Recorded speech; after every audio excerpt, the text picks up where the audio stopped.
Hello, adventurer. It's good to see you. You have made it to the morning grind. Welcome, welcome. It's the live stream at the beginning of the Geekverse, where we talk about all types of topics in geekdom, gaming, and fantasy, with an emphasis on being constructive and creating the things that we want to exist in the world. It's all on the grind, Sizemore. Can't be too fine, can't be too coarse. That's exactly right. There are a lot of adventures to be had today. Dungeons to explore and monsters to slay, and who knows what a random encounter might send our way. That's why we have to prepare, so settle in now for the morning grind with your favorite beverage in hand. Tea? Or maybe something a little stronger. I've got a few bottles of the old Wynyard left. Whatever you want. Pull up a chair. Dude. If you're feeling fancy, how about a cappuccino? Or a frappuccino? Or how about an espresso? Just tea, thank you. Sounds good to me, Gandalf. Whatever you want. I'm just glad you're here. Everyone is welcome. You can just watch if you want. You don't have to worship anything you don't want to worship. Thank you, Mike. But be forewarned. Sometimes we get really strange characters around here. Wait, what's that you say? Why can't you come and be a part of the stream? My wife would disown me. Oh no, I bet she'll be fine with it. Come on in. Am I scared for my safety?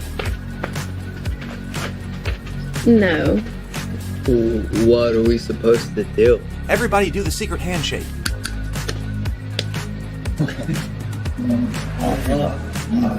Secret cultist handshake. Oh, now do wizards who love each other. This, my friend, is a science. I still don't have gifts, but it's fine. It's all on the grind, son. Can't be too fine, can't be too coarse. Dude, this would be a sick place to bring the band. Indeed it would be, Dave. It really would. I'm seeing more people coming in. Welcome, glad to have you here. Oh look, here's someone new. Is this the cultist meetup? Yes it is. Come to hang out? Please accept me. I have nothing else. Okay, we accept you. Everyone's welcome here. Brought some snacks. Well, that makes things even better. You want some coffee? I don't drink coffee. You sure? It's cultist coffee. What makes it cultist coffee? I'm a cultist and I'm drinking it. Oh. Then I'll have some. What exactly is going on here? I'm seeing more people coming in. Welcome. It's so great to have you. Oh, and look, here comes another stranger. Can we help you? Yes, fellow cultists. I could really use some food. Oh yeah? Welcome. We have donuts. Oh, it's me. I'm glad I'm here. I'm sure you have a few questions for me, though. What's your name? Who do you work for? What god do you worship? Great questions, Rob. I'm Steve King, and I worship Nyarlathotep. No, not really. I'm just Heath, and I won't be worshiping anything this morning. But I will be your host. Welcome to the office. We're going to have a great time. I've got my coffee ready, because now it's time for the morning grind. If you could become a fish, that would be amazing. Then I could command you with my mental fish powers.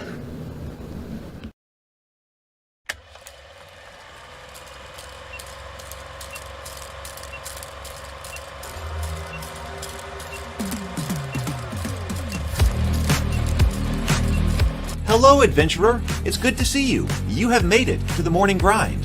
Welcome, welcome. It's the live stream at the beginning of the Geekverse, where we talk about all types of topics in geekdom, gaming, and fantasy, with an emphasis on being constructive and creating the things that we want to exist in the world. It's all on the grind, Sizemore. Can't be too fine, can't be too coarse. That's exactly right. There are a lot of adventures to be had today. Dungeons to explore and monsters to slay, and who knows what a random encounter might send our way. That's why we have to prepare, so settle in now for the morning grind with your favorite beverage in hand. Tea? Or maybe something a little stronger. I've got a few bottles of the old Wynyard left. Whatever you want. Pull up a chair. Dude. If you're feeling fancy, how about a cappuccino? Or a frappuccino? Or how about an espresso? Just tea, thank you. Sounds good to me, Gandalf. Whatever you want. I'm just glad you're here. Everyone is welcome. You can just watch if you want. You don't have to worship anything you don't want to worship. Thank you, Mike. But be forewarned. Sometimes we get really strange characters around here.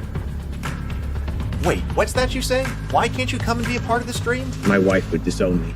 Okay. Yes, it's Groundhog Day. Thank you very much for the reminder in the chat. So, yes, maybe I got you. Who knows? Hopefully, everyone is having a wonderful day. I am. I've started off pretty good here. I was enthusiastic on Wednesday, and my enthusiasm went south after I left the. I'm just combing my hat. Let's see. So yeah, I was really excited Wednesday when I was on stream, and I'm really excited this morning. Unfortunately, my enthusiasm went out the window after the stream on Wednesday, because a couple of hours after that, I'd gotten everything back together. I'm trying to go forward with the cultist stuff. I'd gotten everything together with advertising, and it seemed to be working. Removing all of the brand stuff from the branding from the advertising from the teaser, and it seemed to be going. But then, like 2 hours after the live stream, YouTube pulled that teaser again on religious grounds because it contains religion in advertising. And so that got pulled again on Wednesday. So I continued to fight that battle. I had to go back, spend a lot of time on that. So I'm way behind. But I got my list here, and I'm going to attack it today, and we're going to see. So let's see who all is here. We got Robert. Good morning. We've got the Titter Pig Rancher. Stray. Good morning. It is fantastic to see you. Okay, let's get the update from Robert. Okay, Robert. Have you been using DeepSeek? Or have you experimented with that at all? Robert says, update, basic game console menu functionality incorporated, generating sprites. Oh, for a new combat map feature, teaching GPT to draw pixel sprites programmatically. Well, that sounds really cool. Yes, it does also sound complicated, but that does also sound really cool. So yes, using standalone, but when done, it should work with other LLMs too. The idea is to create graphics without using AR, just based on reference points on a bitmap grid. Hey, Charlie. Hey, Tomocrat. No DeepSeek yet. Hey, BGD. But I don't know what the alternative is. I mean, as a practical matter. I mean, yeah, I still got on this list to go over and put some stuff on Rumble maybe, and I think maybe running some ads on Rumble might be an interesting test. But really, also just from like the user perspective, I mean, I watch YouTube more than anything else. I mean, as far as any type of social media goes, I mean, I do scroll Reddit, but really, the best entertainment dollars that I spend in a month is for the YouTube Premium, like by far. Because if it's any type of like long form podcast live stream, I watch it on YouTube. Learning how to do anything like software related or what, I mean, it's YouTube that I go to. So, as a practical matter, as an alternative, I don't know. Yeah, right. And the audience and those people are on YouTube, right? And it should work. I just have had to make some adjustments. So I've been making some other videos, like also trying to make sure that if there's anything for season 1 that I wanted to make and have not yet made, and if so, then I'm making it. Now that's taken a little bit longer. I've been putting in the Discord server on the Cultists channel some behind the scene pictures, because one thing I wanted to do was I've got all these behind the scenes pictures that we took for season 1 with the intention that they would be like organized into a video, but that never got done. And so for the past like 3 nights, taking a lot longer than I was expecting. Everything takes longer than you were expecting. I went through and I sorted all the behind the scenes photography that we have for season 1, which was a lot. And I only need about 70 pictures or something for like a collage kind of slideshow video. I've got some music to go with it. And I was like, hey, now it's time to go ahead and make this. But that's taking a little while too. Hey, fangirl, welcome. So I am making that, but that's probably the last one. I do have material that we shot when Rob was getting his brand made up. So I'm just trying to shoot some things like that. I'm not going to continue to do these things to do so many videos in the future, but it's like, hey, in order to get the project finished, in order for me to feel like the project's finished, what do I need to do? And there's some other things I want to talk about regarding that, but I guess we're going to wait till Wednesday to talk about that because I'm still working on these things. So we will get these some videos finished this afternoon, get them scheduled to go out like this week and stuff like that, and then keep going. I did talk to Brianna. Oh, I did talk to Brianna on Wednesday. So other things are going on. I believe she was talking about April. I now think she's talking about May, shooting her short film in May.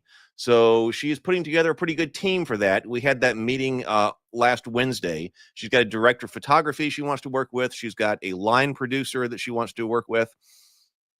My plan is to go up there. I think it's going to be a 3-day shoot. I think she said it was going to be a 3-day shoot. So she's also going to try to fund the short film to be able to shoot in April. And it's got to be good because that's the thing that goes along with the script that she was a finalist for. Hey RPG, hey, getting ready for the big game tonight? Have you got a big game tonight, or is there some other big game going on that I don't know about? Let's see. So that's what's going on. So maybe there'll be more to report then on Wednesday. But I feel like I'm like perpetually behind on everything, and this whole YouTube advertising situation has completely not helped. I was ready to keep going and go forward. I did find a film grant that I really want to apply to as well. So I would like to be able to do that. So lots to do. All has to do with just sitting here at the computer and doing work. So maybe I'll be able to do that. All right, let's do. I was going to pull out a couple of things from the Carcass Crawler today to kind of finish our study of the OSE because there are other things to talk about too. But I kind of like that sort of demonstrates its flexibility. So I've got the Carcass Crawler up over here. But first of all, let's do a breathe and sip over here. Does everybody have their favorite beverage ready? I've got mine. I've got water right here in the Witch's Brew. So let's take 2 deep breaths, 2 deep inhales, complete exhales, and then take a sip of your favorite beverage. Here we go.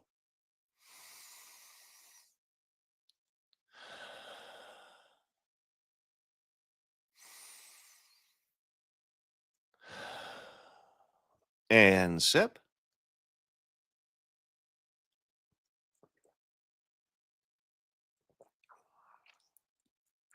There we go. There we go. Good morning, Bacon. Good morning, Michael. And speaking of things to do, I asked Brianna when she would like to do her study of the romance story arc. She has been publishing stories in that genre and related genres. And so she's done a lot of work on or study on the structure of romance. And so I texted to see when they want to do that on Tuesday, because I also want to return to do our study of a whole bunch of different literature on Table Talk, the older literature for that Literature for Men series, literature for men and women like Brianna, Megan, and Aunt Carol. But I have not been able to organize that at all. Okay, so let's go ahead and bring up the Carcass Crawler. So I'm in number 1 because I wanted to look at, I was thinking about how,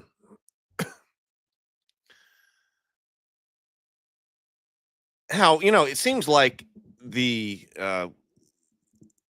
original book has a lot of things covered, and there's a lot to be said for just the original classic kinds of classes. This seems like what you can make from it. But on the other hand, I think there's some great examples in here about expanding it in ways that to cover different kinds of character classes or different character archetypes from classic literature that are not necessarily covered that well. Like Mage. Like Mage is heavily inspired by Gandalf. Let's take a look at Acolyte.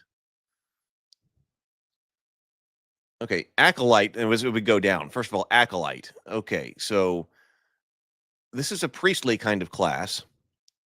Acolytes are adventurers who have sworn to serve a deity. They are trained in battle and can channel the power of their deity. Acolytes can use the fall. It's kind of scary. When I think of acolyte, I think of something that is someone who is new, right? I mean, they're acolytes. I mean, I was an acolyte when we were in church, and we were, to light the candles and things. So this is an acolyte. Acolytes can use the following skills with a range of 30 feet, with the chance of success shown opposite. Bless. Allies gain +1 to attack and damage rolls for 1 round per level of the acolyte. May be used once per turn. Detect magic. No alignment. Purify. Rally. Turn undead. This does seem like somebody who should be following what we're calling a cleric, the classic cleric. Divine magic. Acolytes cannot memorize spells, but can cast cleric spells from scrolls. Holy symbol. Deities favor. Magic research. Are there no spells? Yeah, there's okay. So there's no spells, but you can heal by touch. So this is some of these are kind of like hybrid classes, because the paladin could heal by touch as well, right? Hey, good morning, Doc from Lingo. Good to see you.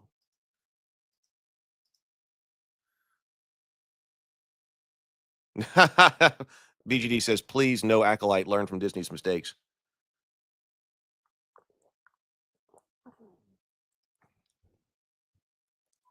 So, but this isn't.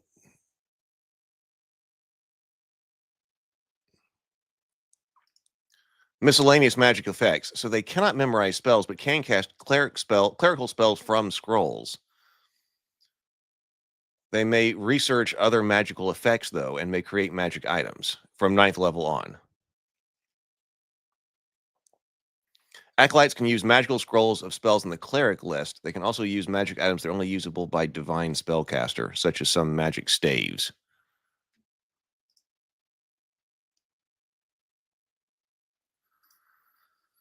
Why can't they memorize spells? So they have a short-term memory loss or something? Yeah, so this is their non-magic use. They've got all these other spell-like powers. Purify makes rotten, poisonous, or spoiled food and water safe to drink and consume. Affects either 6 quarts of drink, 1 ration, iron or standard, or unpreserved food sufficient for 12 humans. And they can turn undead.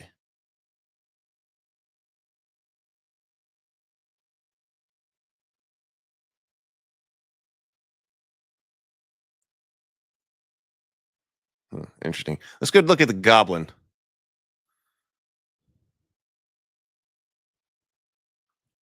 What did somebody do with the goblin?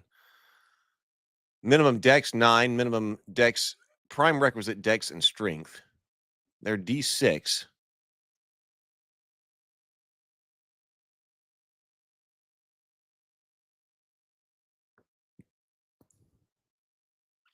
Okay, goblins are short demi-humans standing between 3 feet and 3.5 feet tall. They possess skin ranging in color from yellow to orange to red and everything in between, while their eyes are usually reddish in hue and visible even in the dark. Though many goblins live underground, not all do, especially those most likely to interact with humans and join adventuring parties.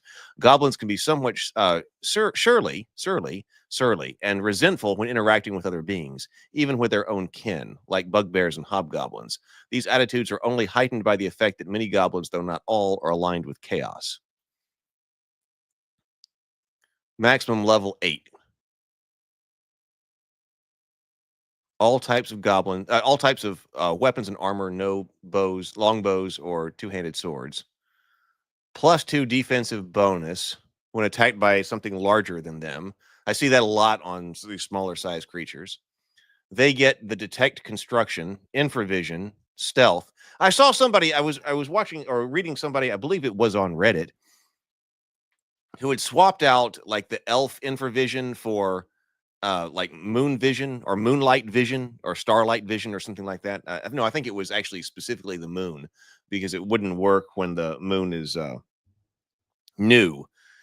And I think about that with regard to like Shadow Dark, because I mean a lot of people in this do have infravision. A lot of the demi-humans do. Giving the elf something like moonlight vision instead of infravision, I think works well. Swap that out and leave mainly bad guys with something like infravision. Does that mean that like dwarves, what do you do with dwarves in that case?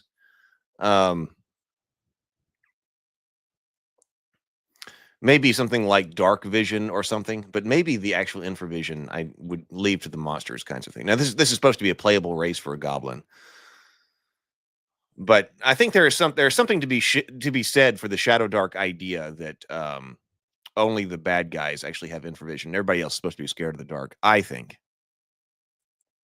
Stealth 3 and 6 chance of moving silently. Yeah, Mike says moonlight vision. That's why they use lights in the caves.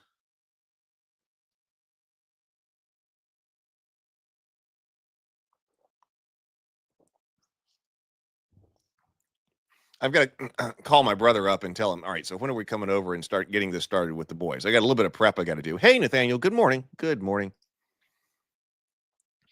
Stray says, I can turn on dead normally when I see them. I scream and they turn toward me. Oh. We've got wolf affinity. Okay, so goblins live alongside wolves, including dire wolves. They can speak to these animals and gain +1 bonus to reaction rolls when encountering wolves. If the result is 9 or greater, a wolf will consent to being ridden as a mount by a goblin. I mean, all of this seems like Tolkien inspired, especially the stealth. You know, the Hobbit has them putting on their softest shoes. After reaching 8th level, a goblin can establish a stronghold, whether above ground or beneath it, attracting 2d6 goblins far and wide. Goblins typically live in clans, so goblins of the character's clan will be attracted to the stronghold. Goblins from other clans will generally be friendly, and clans may collaborate at times of war or disaster. A goblin ruler may only hire goblin mercenaries. Specialists and retainers of any race may be hired, but this is uncommon.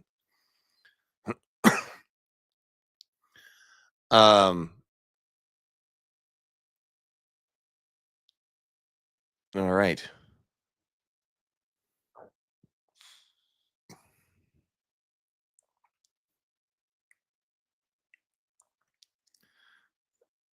Okay, here is Mage. Okay, I like this one. Mage. Requirements none. Prime requisites intelligence and wisdom. Hit dice D6. Maximum level 14. Armor none. Weapons dagger, short sword, staff, and sword. So I already like this because, like, okay, if you look at the mage, like the classic magic user just uses the dagger. But hey, it is kind of common to see people walking with a staff. And Gandalf did use Glamdring. So I like this interpretation as well.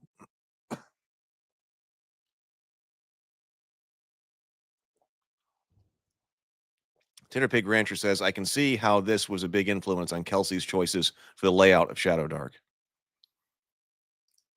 Yeah, in fact, I think she typed. I've got it. That's something I've got to get. Something that's on the list, and I got to solve for a bunch of different reasons. Is doing layout.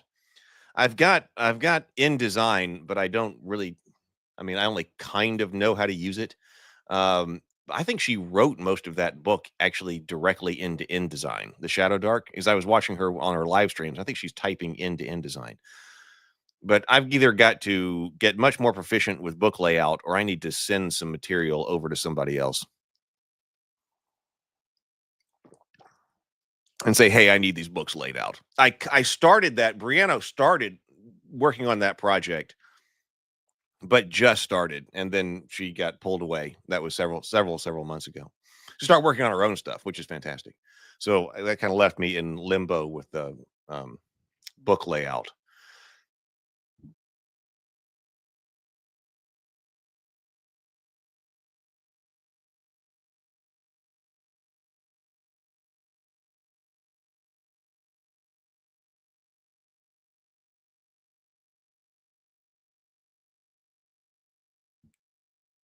Excuse me. Sorry about that.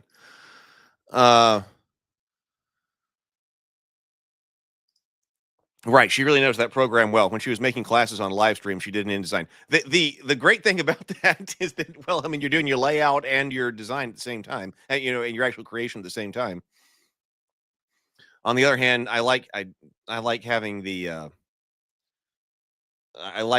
word processor or something like Scrivener. I use Scrivener a lot. I like having Scrivener to be able to sort my ideas. Oh, I remember people talking about Quark Express. Hey, PH. Good morning. Better with Bacon says, when I was using InDesign Daily, I would type into it too. It's just much easier when you're doing it yourself. But when I was formatting someone else's text, I always had them send typed in a doc.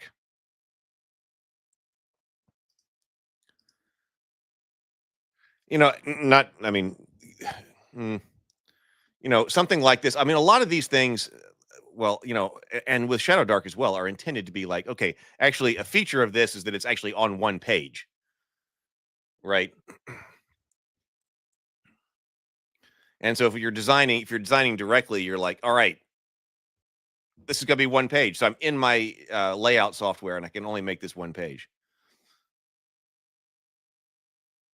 So send text in a doc. Yeah, so that's a plus if you are, if especially if the layout is a real feature of the book, in the sense that, hey, everything related to a subject is on one page. If I get to more than one page, I just cannot go on. I've got to make sure it fits on one page. Okay, mages are adventurers who study the secrets of deep deep magic, making them powerful allies. Prime requisite, excuse me. A mage with at least 13 int and wisdom gain 5% bonus to XP. A mage with an int of at least 16 and wisdom of at least 13 gets a plus 10% or 10% XP bonus. So how do we do this? So a mage cannot memorize spells, but can cast arcane spells from scrolls. Actually, that's kind of like the acolyte we were just looking at. Mages cannot memorize spells, but can cast arcane spells from scrolls. See Magic and Old School Essentials for details on arcane magic. Magical research. A mage of any level may spend time and money on magical research. Actually, so wait a minute. So this was done by Gavin. So Gavin did this one. Did Gavin do the acolyte as well?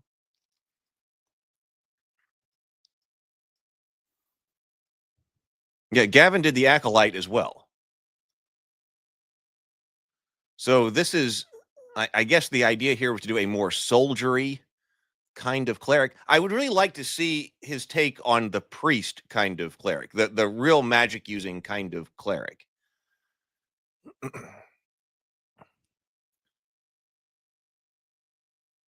But I do love this take on Gandalf. Okay, here we go. So a mage of any level may spend time and money on magical research. This allows them to scribe scrolls of arcane spells or to research other magical effects. From 9th level, a mage may also create magic items of other kinds. Using magic items, mages are able to cast spells from arcane scrolls and use any items that may be usable by arcane spellcasters, such as magic wands. So a magic staff makes sense. Okay, combat. Mages can use staves and one-handed blades, but cannot wear armor. Healing. Once per day, a mage may spend 1 turn to heal an ally.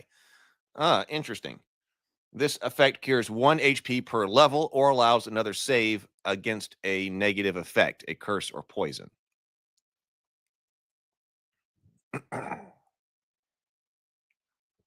Mage armor. A mage's connection with deep magic grants them a +2 bonus to armor class. Oh, okay. So how do we make up for this? I mean, this person is supposed to be carrying a bunch of scrolls, which, actually one of the old Ral Partha miniatures that I had, that my uncle had, that got sent to me. I wonder, man, I would love to find those. I'm sure they are painted with lead paint. But it sure would be nice to find those. Was a really classic wizardly looking character who was reading from a scroll. And I like that. Yeah, so this is like mage armor built in, right? So then mages, this one also, okay, so it's similar to the acolyte. I'm glad we looked at the acolyte a little bit, because this is also, instead of all the magic spells, you get these magic-like powers. Mage can use the following skills on targets within 30 feet with the chance of success shown opposite. Detect magic requires 1 turn of concentration on an object. Failed checks may be reattempted if the mage is willing to spend the additional time. Open and closed. Magically opens or pushes closed an unlocked portal, lid, etc., and holds it open, closed for 1 round per level of the mage. May only be attempted once per portal. Rally or fear. Rally counters magical fear effects. Fear forces enemies to make a morale check. This skill may be used once per turn. Read magic allows the mage to decipher magical scripts and runes. Failed attempts cannot be retried until the mage gains a level. Suggestion: on a successful check, the mage's words take on a supernatural potency. Up to 1 HD of persons, see persons in Old School Essentials, per level of mage may make a save versus spell. This is like word of suasion, right? So on a successful check, the mage's words take on a supernatural potency.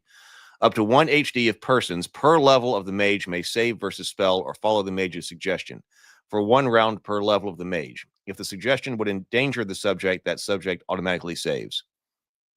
Afterwards, they realize they have been tricked. This skill may be used once per turn. Mage's Staff. Invulnerable monsters. In the hands of a mage, a normal staff can harm creatures that are immune to mundane attacks. Light. Once per day, the mage may cause their staff to radiate light in a 30-foot radius for 1 turn per level. I like that character. I mean, I think I would play that. Clearly, I would want some scrolls, but they can scribe their own scrolls.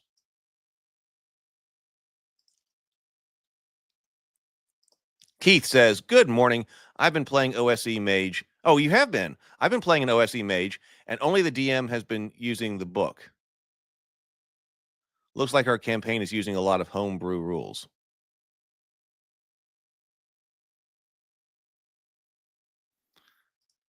Well, this one is one that's actually this one is created by Gavin. It's outside the main book, but it is a Gavin creation. I like this character. Do you enjoying playing it, Keith? So level progression up to 14. Scribing scrolls. Mages of any level can create scrolls of arcane spells. See duplicating spell effects under creating magic items in Old School Essentials. After reaching, so Keith confirms it's been a lot of fun. I like this interpretation. I really do.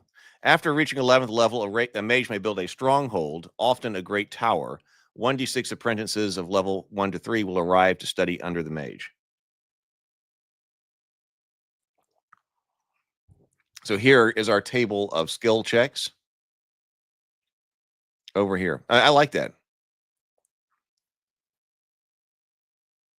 Oh, and Keith says, I like how many of our starter characters died.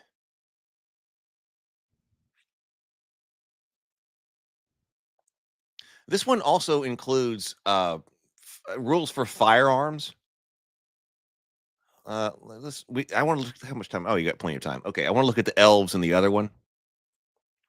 But also, there's one setting that I've got that, or at least some part of Unspeakable Cults, I think makes a lot of sense with firearms.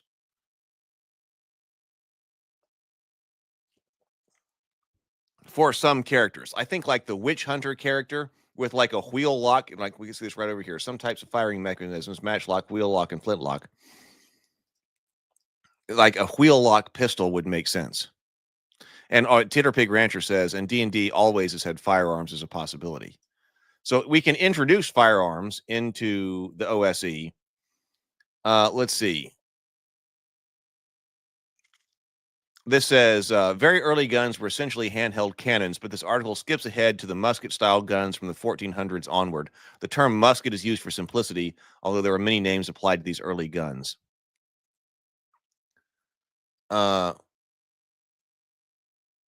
Let's see. Whoop.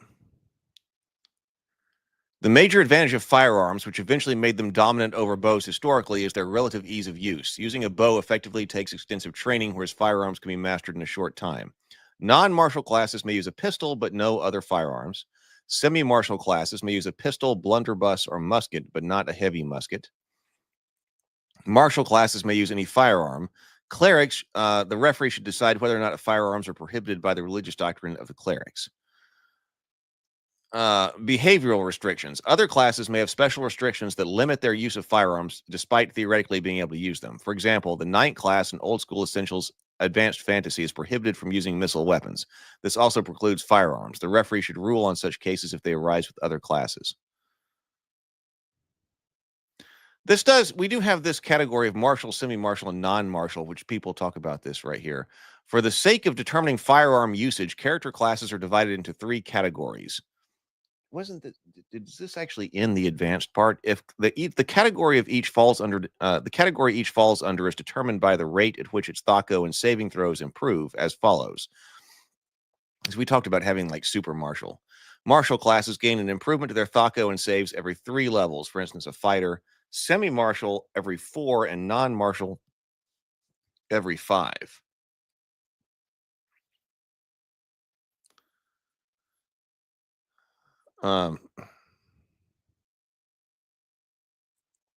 Let's see. Okay, so here we are. We got blunderbuss, heavy musket, musket, and pistol, cost and weight in coins.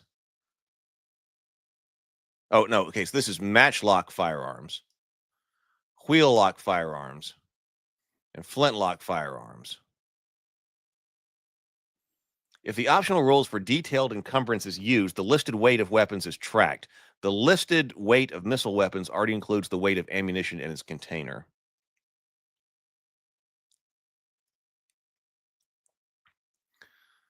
Okay. So what is our we got a difference in cost here. The wheel locks are expensive. The matchlock are cheap. I mean, assuming their availability, of course. But the matchlock is cheap. The wheel locks are really expensive because those are complex devices to make. The flintlocks, this is like now, okay, you can actually do some mass production right here. Gross? Wheel lock? Maybe I don't get the joke. A pistol can be fired in melee. That's why I like to see the witch hunter with like a wheel lock pistol, using it in melee.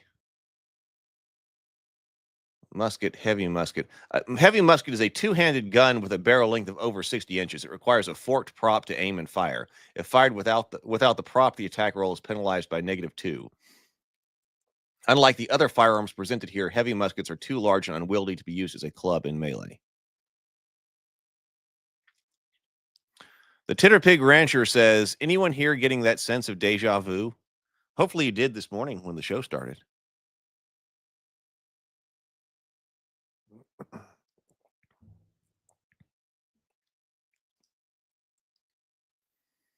Okay, damn it. Here we go. So weapon, blunderbuss, damage D6, heavy musket D10, musket D10, pistol D8. Qualities, club, loud, misfire, missile, point blank, reload, spread, 2-hand. Okay, lots of different. Okay, club. May be used as a club in melee, 5 feet or less for the damage listed. On an unmodified attack roll of 1 to 3, the weapon is damaged and cannot be fired until repaired by a gunsmith. That's quite a high chance of damage. But again, you are clubbing something with your gun. The first time an encounter, so loud means the first time an encounter, a weapon with this quality is fired, the noise triggers a wandering monster check and causes animals, except for those trained for battle, to make a morale check or flee. At the referee's discretion, human-like creatures of 2D or less from cultures without firearms may also be affected. Misfire. Unmodified attack rolls of a certain range indicate that a misfire occurs. The firearm must be fully cleaned before it can be used again. Cleaning requires 1 turn. So here is our matchlock 1 to 3, flintlock. I mean, this is going to happen quite a bit. Wheel lock. The wheel lock, now they're more expensive, but under normal conditions, they only misfire on a 1, or in damp conditions, 1 or 2. Matchlock going into your damp dungeon is 1 to 6.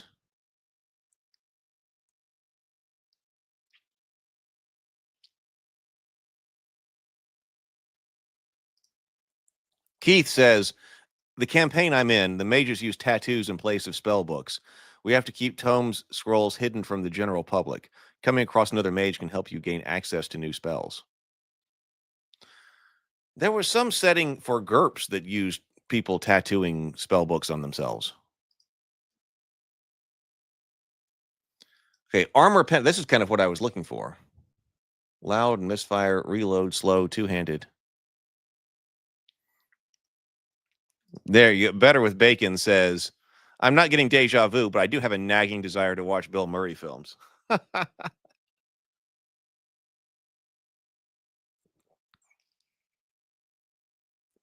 Oh, Stray just gifted a membership. Let's see who got it. Shell Mel just got it. Shell Mel, if you're watching, drop by and say hi in the chat. Thank you very much, Stray. So in armor penetration, if the referee wishes firearms to have a stronger advantage over the other missile weapons, the following rule may be used. Bonus versus metal armor. Firearms gain a +2 bonus to attack rolls against a targets wearing non-magical plate metal armor. High-tech armor. The armor penetration only applies to armor of pre-modern construction. Middle Ages and Renaissance. Modern or futuristic metal is not affected. Point blank may be fired at an opponent in melee combat at a +1 to hit. Is that the pistols that have that? Point blank. Yep. No, Blunderbuss does too. Blunderbuss and pistols have that. Michael Connor says that in the Deathgate cycle by Weiss and Hickman, one of the two spellcaster types used tattoos. Great series. Never had the gold for a wheel lock, so here's a membership instead.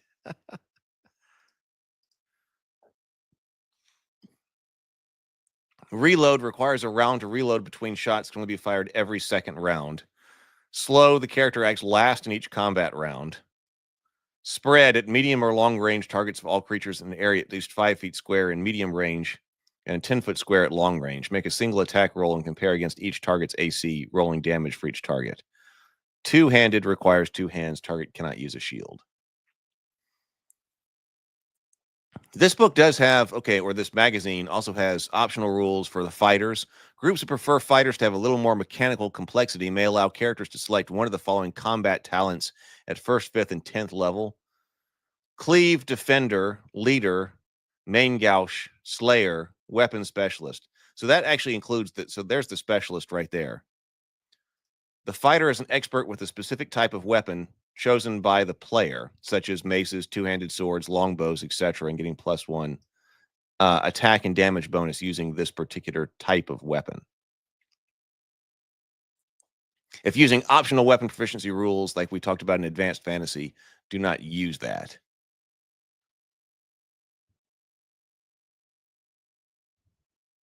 And we already looked at D6 thief skills. Let's go over and take a look at the elves. Let me take this down. I'm going over to number 2.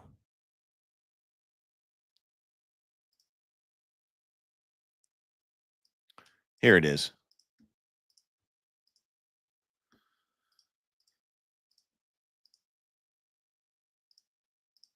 Well, maybe not. There we go. This is Carcass Crawler number 2, and he expands on elves a little bit in a way that I also like in this one. Phase elves and wood elves. We were talking last time, I think, one time about the variety of elves that we have. GURPS Dungeon Fantasy leans into that in a big way. Because it says, the many kindreds of elves. Following the tradition laid down by J.R.R. Tolkien, fantasy gaming has always featured many kindreds or subspecies of elves. For campaign worlds that feature multiple elven kindreds, the basic elf class presented in Old School Essentials may be viewed as representing high elves. The Old School Essentials Dark Fantasy adds the drow or dark elves as a playable option. This article allows 2 or more kindreds, the otherworldly phase elves, and the secretive wood elves. The relationship between the various kindreds and the details of their shared origin and the reasons for their sundering should be detailed by the referee as befits the individual campaign setting.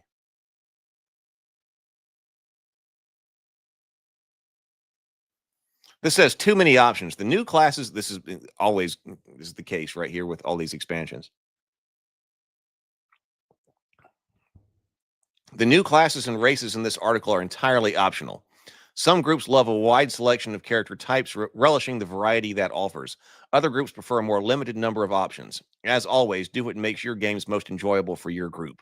One approach that works well is for the referee to select a limited set of around 7 to 10 classes and races that suit the flavor of the campaign. For example, in one campaign, wood elves may replace standard elves. In this way, the number of options available to players when creating characters is kept within reasonable bounds, so we don't have analysis paralysis trying to create how many different things. While the hand-picked set of allowing characters and races can heavily reinforce the flavor of a specific game.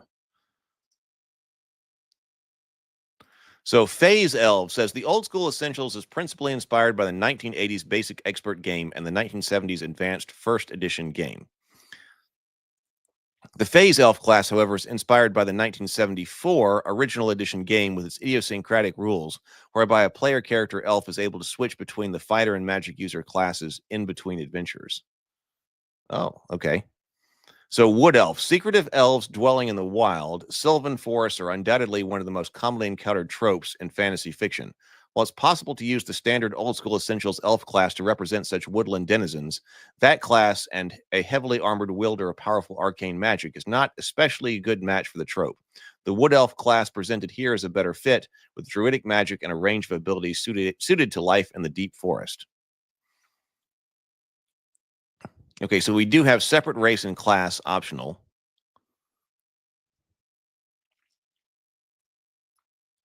Okay, here is our Phase Elf.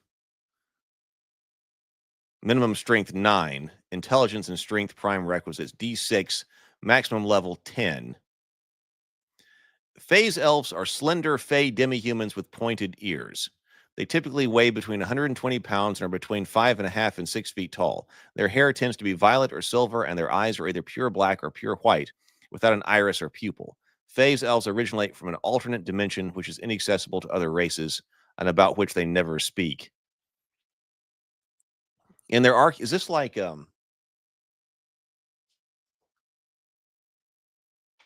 Githyanki? Similar to that? Is that how you pronounce that? In their magic user phase, see Dual Persona. A Phase Elf can make use of the following arcane abilities. See Magic and Old School Essentials for full details. This is their magic user phase. See Dual Persona. There's Dual Persona. So Dual Persona, a Phase Elf has two independent but interconnected personae or phases, their fighter phase, their magic user phase. This is kind of idiosyncratic. As was said, each morning upon waking, the character may choose to switch to the other phase. This is called phasing. Phasing is possible at most once per day. Class abilities. Certain class abilities are dependent on the active phase. When in the fighter phase, the character's eyes are pure white. When the magic user phase, their eyes are pure black. The two phases have complete knowledge of the other's actions, but usually share the same name, but their personalities and goals may differ. This is kind of weird. Immunity to paralysis.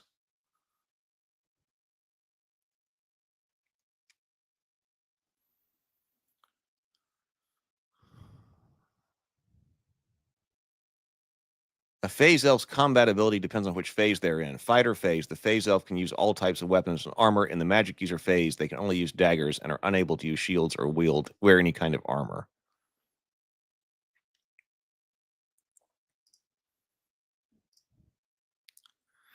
Let's look at probably what I would be more interested in, the Wood Elf right here. So this is the Wood Elf.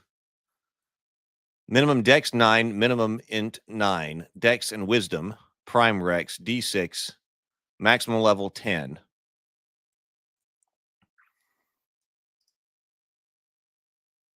Yeah, that really it is. Yes, Bacon says immunity to analysis paralysis. How on theme. Wood Elves are slender, fey demi-humans, about the same. A little bit thinner. They typically weigh about 110 pounds and are between 5 and 5.5 feet tall. Wood Elves dwell in hidden treetop settlements in deep forests and are seldom seen by humans.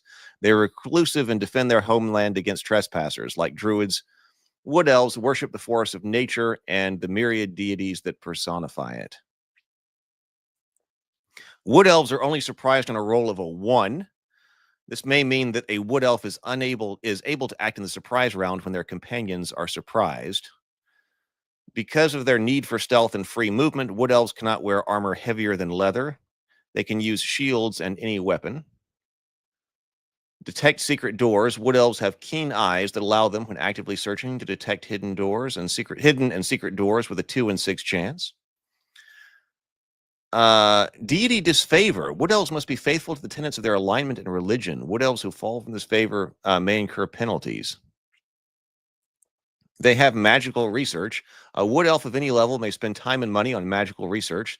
This allows them to create new spells or other magical effects associated with their deity. When a wood elf reaches 9th level, they are able to create magic items. Spell casting. A wood elf may pray to receive spells from nature. This power and number of spells available to the wood elf are determined by the character's experience level. The list of spells available to wood elves is found in old school fantasy. Wood elves have the same spell selection as druids. If not using old school essentials advanced fantasy, wood elves have the same spell selection as clerics, but cannot memorize Cure Light Wounds until reaching 2nd level. Using magical items. They can use magic scrolls of spells on their spell lists. Okay, foraging and hunting. A party, this is like, we have this with the ranger. A party with a wood elf succeeds at foraging on a 2 in 6 chance and finds prey when hunting on a 5 in 6 chance. See, wilderness adventuring in old school essentials. We looked at that when we were looking at the ranger, I think.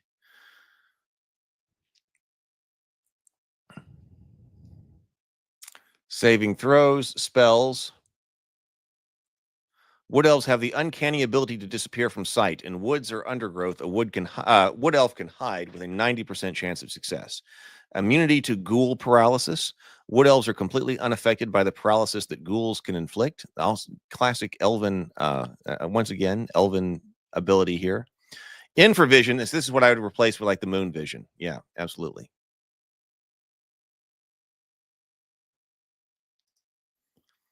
Listening at doors. Wood elves have a 2 in 6 chance of hearing noises. Wood elves keen. So you do get, a bonus with missile weapons. Wood elves keen coordination grants them +1 bonus to attack rolls with all missile weapons. And then after reaching 9th level, a wood elf may construct a treetop stronghold in the depths of the forest, blending with the natural environment and a site of great beauty. The stronghold must be made of wood, but construction costs as much as similar work in stone due to the exquisite quality of craftsmanship involved. Forest animals within a 5 mile radius of the completed stronghold will become friendly with the wood elves. They may warn of intruders, carry messages, news, and so on. In exchange for this friendship, the wood elf ruler must protect the animals from harm. A wood elf ruler may only hire elven mercenaries. Specialists and retainers of any race may be hired. Phase elf as race, and then also wood elf as race.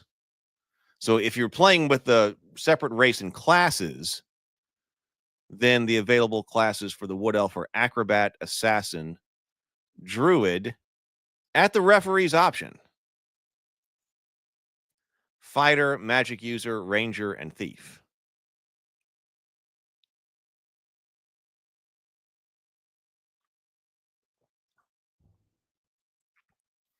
Sounds like it works. I see here, okay, if we were just on elf as race,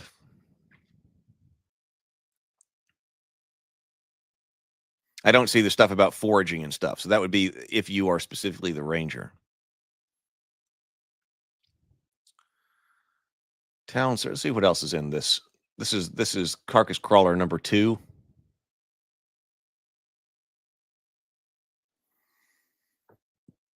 Town services, hiring retainers, quick equipment, snake cult monsters, the tomb of Alm Farath, energy weapons, item-based encumbrance, adjudicating traps.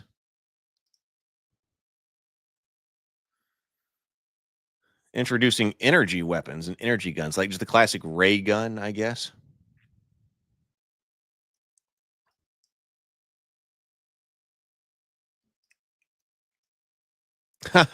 Level 10 wood elf make an Ewok village, basically. So we got rules for ray guns, item-based encumbrance.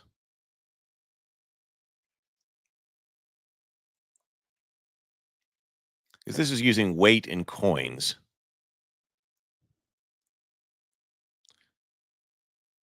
Does this allow you to do more like slot-based stuff? Track significant items carried. An object that can be carried in one hand counts as one item. An object that requires two hands counts as two. Very bulky may count as three or more.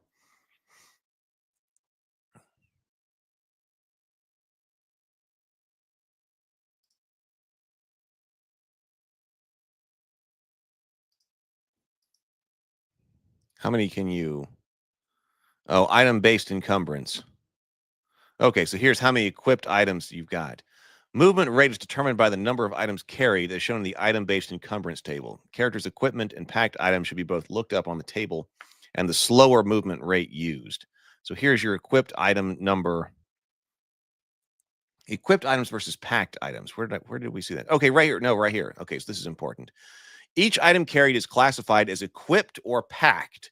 Equipped items, anything the character is holding, actively using, or is ready to use at short notice. Armor worn, shields or weapons held, sheathed weapons, items worn at the belt. Packed items, all other equipment packed into pockets, sacks, backpacks, etc. In combat, retrieving a packed item optionally takes 1 round. I like that distinction.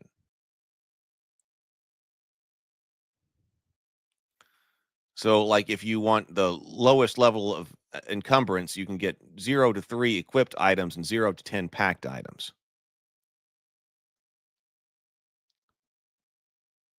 So, as an example, Morgan, a fighter, has the following gear: 6 equipped items, chainmail, 2 items, a shield, a sword, a short bow, 2 items, including quiver and arrows, 4 packed items, rope, tinderbox, 3 iron rations, a bundle for 1 item, and water skin, 1 item.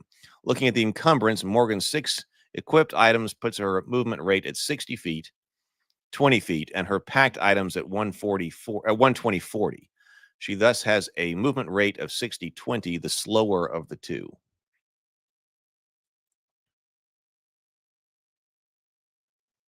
Right here. A character's melee strength modifier may be applied to the number of packed items at each movement rate band. I kind of like that kind of adjustment too. Adjudicating traps. How much time have we got? Oh, we're almost up. But let's take a look at adjudicating traps. Because traps are often a thing. Yeah, let's take a look at what he says about adjudicating traps. We move along the corridor with 1 10-foot square at a time, with the dwarf and the thief checking every square as we advance. Many a referee has heard such phases and shuddered. While some groups enjoy this meticulous search every inch approach to dungeon exploration, for others it becomes quickly a tedious crawl. This article delves into the role of traps in the game with advice on the referee on how to keep them engaging and fun. The role of traps in the game. Along with treasures, monsters, and puzzles, traps are one of the core elements of the old school dungeons, so it's useful to look at the role they play in the game. Risks and resource trade-off. Searching an area or object for traps takes 1 turn. Searching an area has 2 side effects. Firstly, the party's resources, light and spell durations, diminish. Secondly, a wandering monster check may result in a potentially dangerous encounter. Players must therefore balance the potential benefits of searching against these downsides. This trade-off is one of the reasons why resource tracking and wandering monsters are essential elements of old school play. Exploration challenges. Once a trap has been located, either by searching for it or by the characters falling foul of it, it presents an interesting exploration challenge to the party. How do we disable or bypass this trap? For players who enjoy puzzles and exploration, figuring out how to bypass or disable traps can be one of the most fun aspects of the game. So Old School Essentials provides rules for rolling dice to find or remove traps. All characters can search for room traps, and thieves have the special class ability allowing them to find or remove treasure traps. Pros. Rolling dice to search for traps can be resolved very quickly. The players simply inform the referee that they're going to spend a turn searching one or more specific areas. The referee marks the advancement of time, rolls dice for each character searching, rolls a wandering monster check if applicable, and informs the players of the results. The cons. The chance of finding traps by rolling tends to be low. Most characters have a mere 1 in 6 chance of finding a room trap. Low-level thieves likewise have a very low chance of finding treasure traps. A party who relies on this method of finding traps is likely to fall into many. Removing room traps. The rules do not provide any rolls to remove room traps. They can only be bypassed or disabled by narrative interaction.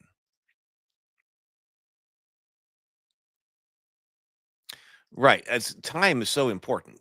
BGD says, in the old days, wandering monsters kept chicken bleep parties from taking too long searching for traps as they moved down the corridors. Yeah, that's like, we talked about that, like the problem with like Hero Quest. Hero Quest is an example where time doesn't matter, and time really needs to matter.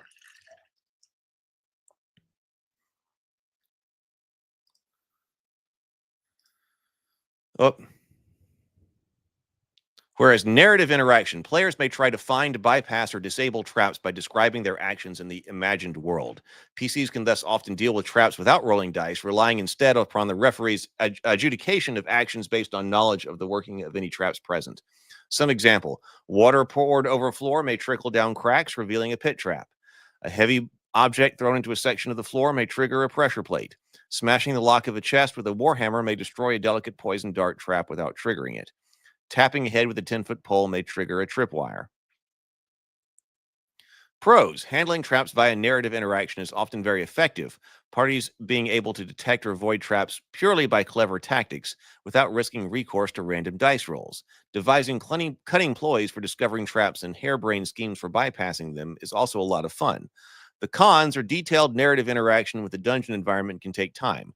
Real time, that is, not game time. This is an aspect of the game which many players find very enjoyable, however, so it's not time wasted.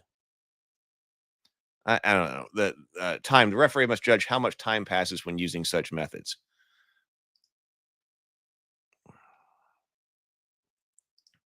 Stray says, had a pipe gas trap that a player stuck in a banana and wants to disable once. What? Had a pipe gas trap. Oh. Had a pipe gas trap that a player stuck a banana in once to disable once. I know that reference. Oh, when you fall for the banana in the tailpipe.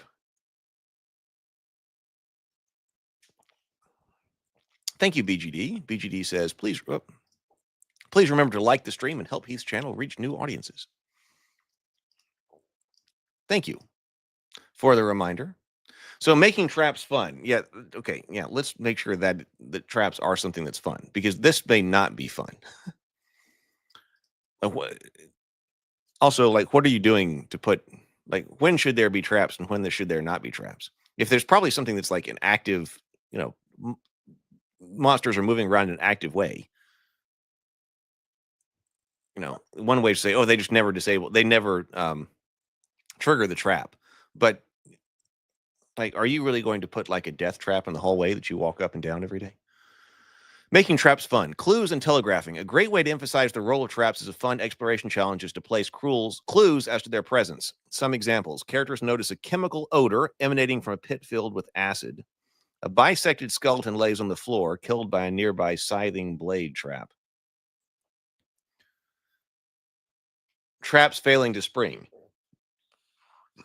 Old School Essentials notes that every time a character makes an action that could trigger a trap, there's a 2 in 6 chance of the trap being sprung. Optionally, when a trap fails to spring, the referee may give players a clue as to its presence.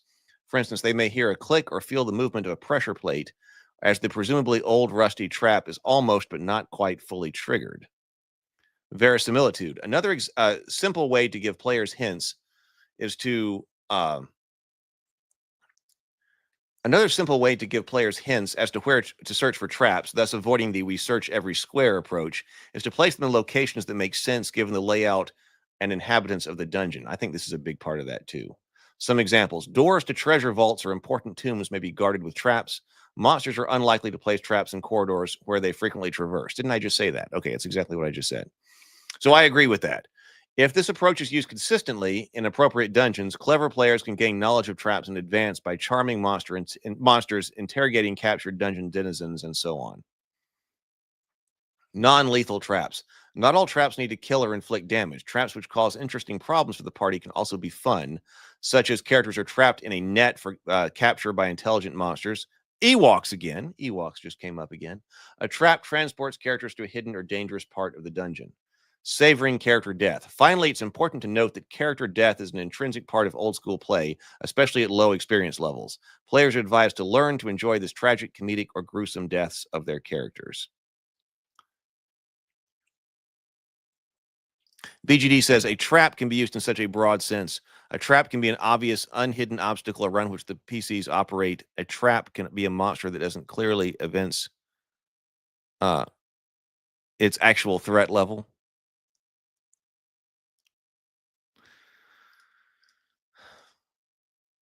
Well, I'm still loving the OSE, and with the e-zine releases and things like that, I think that's even better. All right, so this is I think that pretty much covers everything that we need to cover regarding it, though. This has been an excellent well, I don't know, little rabbit hole to go down with both the original D&D that we looked at and then kind of going into the OSE here. All right. Well, I am going to sit here and do work. I'm going to sit here and edit videos and stuff. I'll post some other pictures as I see them from the behind the scenes, the cultists in the Discord server. But in the meantime, all right, I'm going to keep plowing away here. I'm going to try to make something happen and then report back on Wednesday. So everybody have a great day. Go forth, be creative, be constructive, and make something happen. Later, everybody.